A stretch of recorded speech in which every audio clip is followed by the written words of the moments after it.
자연에 선과 악이 있는지는 모르겠어요. 그저 살아남기 위한 독특한 방법들이죠.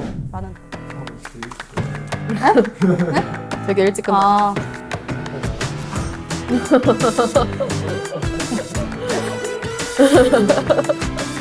아. 대표님 어디쯤이세요? 저희 촬영 끝났어요. 네, 잘 됐습니다. 아.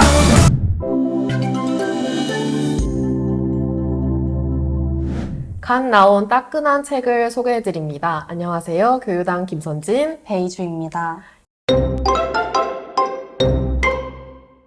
이번 소개할 도서는 서울국제도서전에서 우선 공개했던 마이클 몬더의 실내 식물의 문화사입니다.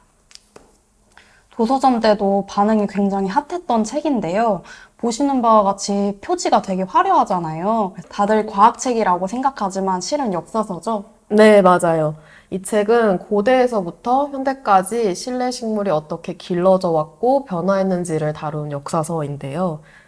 여기 띠지에도 써있지만 음악, 문학, 영화, 패션 등 다양한 분야를 통해 실내 공간에 깃든 식물의 문화사를 다룬 책입니다. 코로나19를 지나오면서 식물멍, 식집사, 식테크라는 유행어가 맞아요, 생겨나는데요. 저희가 그만큼 실내 식물에 대한 관심이 증가했잖아요. 근데 사실 저희랑 지금 함께 살고 있는 실내 식물은 먼 조상이 열대 지방에 있었던 것들이라고 하더라고요. 근데 어떻게 우리랑 지금 함께 살고 있는지에 대한 역사를 설명하는 책입니다. 이 책의 묘미는 본문에 있는 다양한 사진들에 있는데요.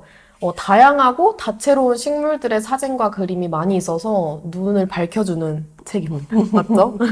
한번 보여주세요. 보여드릴까요? 이렇게 사진이 다채롭고 다양하게 들어있습니다. 띠주 씨는 이 책에서 가장 기억에 남는 부분이 있었나요? 열대지방에서 온 식물들을 어떻게 재배하고 번식시켰는지에 대한 부분이었는데요. 초창기 온실 난방법 관리에 대한 부분입니다. 42쪽에 있는 부분인데요. 훗날 존 이블리는 자신의 밑줄간 저서 엘리시움 브리타니쿰에서 초창기 온실의 난방법에 대해 설명했다.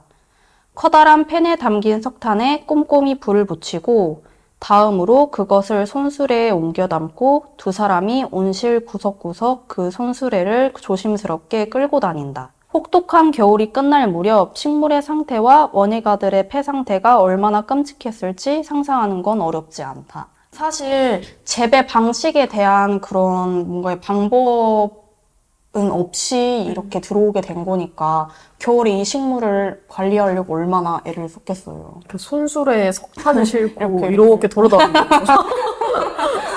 저는 그 방식이 굉장히 충격적이었고 신선했습니다. 근데 진짜 폐 상태가 끔찍했을 엄청 안 것 좋았을 것 같아요. 네. 그 온실에서 실내에서 그러니까 석탄을 계속 이렇게 돌아다니면서 들고 손수레를 맞아요. 끌면은 안 좋을 것 같네요.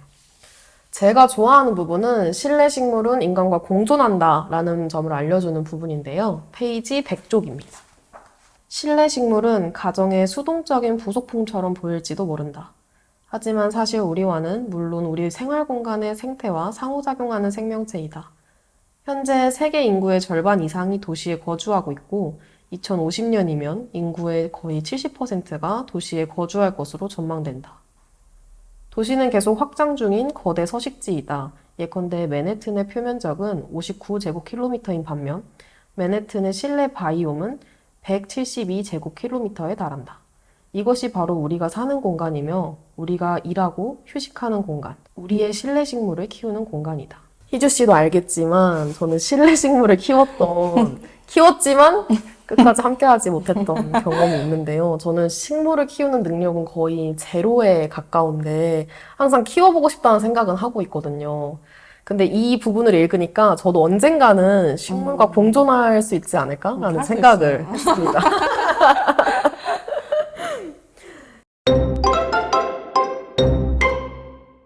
실내 식물의 문화사를 얘기하다 보니 갑자기 두 발의 고독이 생각나는데요. 희주 씨, 이 책은 어떤 책이죠? 이 두 발의 고독이라는 책은 뇌전증을 진단받고 면허증을 반납하게 된 저자가 쓴 에세이입니다. 두 발로 걷기 시작하면서 보이지 않던 것들이 보이고 들리지 않던 것들이 들리기 시작했다라는 부분이 많습니다. 희주 씨 알겠지만 제가 이제 어쩌다 보니 요즘 걸어서 출퇴근을 하고 있잖아요. 근데 출근하는 길에 옆에가 나무들로 이렇게 싹 가려져서 그늘진 곳이 있는데 되게 지나갈 때마다 시원하고 쾌적해서 좋은 거예요. 버스를 타고 다녔으면 전혀 몰랐을 풍경이죠. 대표님께서 저희한테 눈의 피로를 풀려면은 이제 멀리 자연을 바라보라는 말씀을 많이 하시거든요. 맞아요. 그래서 최근에 선진 씨, 대표님 이렇게 셋이서 회사 주변을 걸어 다녔었는데 너무 평화롭고 좋았던 기억이 있습니다. 맞아요. 좋더라고요. 오랜만에 걸으니까. 전 이 책의 이유진 번역가의 추천사를 읽어드리고 싶은데요. 자유를 잃어버린 줄 알았으나 길에서 행복을 찾은 저자의 진솔한 고백은 둔감과 냉담에 빠진 대도시 생활자들에게 걷기야말로 삶의 감각과 사유를 일깨우는 가장 정직한 방법임을 알려줄 것이다. 요즘에 목적 없는 여행을 많이 가잖아요. 이 책에서도 목적이 없는 여행을 가서 차가 있을 때는 다녀보지 않았던 골목길을 간다거나 뭐 갑자기 옆길로 샌다거나 뭐 구불구불한 길을 간다는 등의 얘기가 나오거든요. 그걸 읽으면서 저도 걸으면서 여행을 한번 가보고 싶다 하는 생각이 들었습니다. 스페인 하숙이라는 프로그램이 몇 년 전에 방영을 했었는데 배우 3명이 스페인에서 하숙집을 운영하는 예능인데요. 이제 거기서 순례길을 걷는 사람들이 묵고 가는데 장면마다 순례길의 아름다움을 보여주거든요. 저도 보면서 굉장히 가고 싶은 생각을 했습니다. 저도 그 예능 엄청 잘 챙겨봤는데 죽기 전에 한 번쯤은 순례길을 꼭 가보고 싶다 이런 생각이 들더라고요. 순례길이야말로 진짜 두 발의 고독이네요. 맞아요.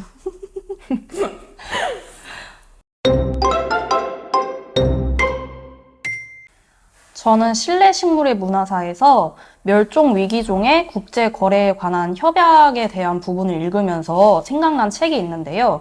자연의 권리라는 책입니다.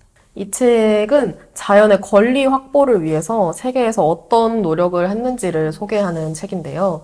자연을 위해서 전 세계는 어떤 일을 해왔는가를 흥미로운 사례를 덧붙여서 설명하는 책입니다. 저는 이 책이 사실은 처음에 봤을 때, 그러니까 제목이랑 표지만 봤을 때 그냥 권리에 대해서 가볍게 얘기하는 내용인 줄 알았는데 진짜 법률 싸움 같은 거를 통해서 뭐 고래와 같은 동물이나 강과 같은 자연도 법적 권리를 받아야 한다고 주장하는 이야기더라고요. 생각보다 진지한 내용에 초반엔 좀 당황을 했지만 다양한 사례로 설명을 해주니까 흥미롭더라고요. 이 책이 설명하는 법적 혁명은 3가지 성취로 이어진다고 하는데요. 첫째, 지각하는 동물이 입는 해를 줄인다. 둘째, 인간이 야기하는 멸종을 중단한다. 셋째, 지구의 생명 유지 시스템을 보호한다. 이렇게 3가지 성취를 말하고 있습니다.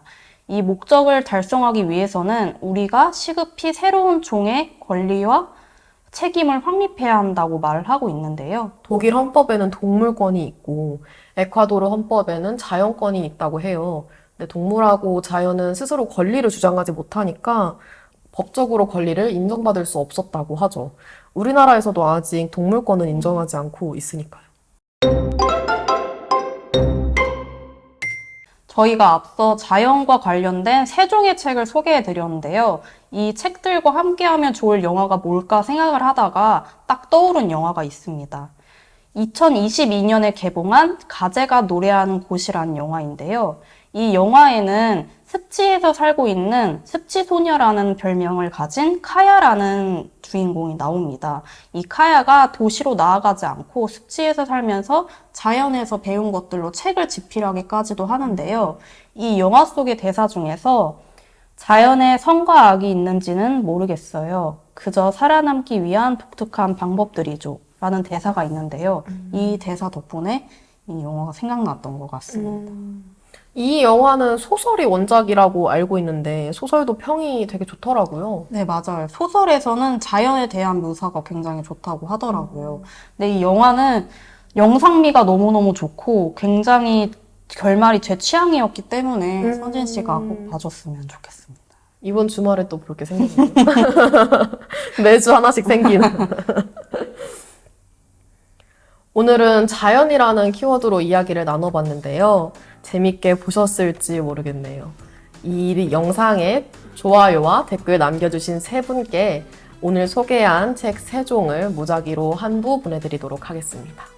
구독과 좋아요, 알림 설정 부탁드리고요. 다음 영상에 또 재미있는 책들로 찾아뵙도록 하겠습니다. 안녕.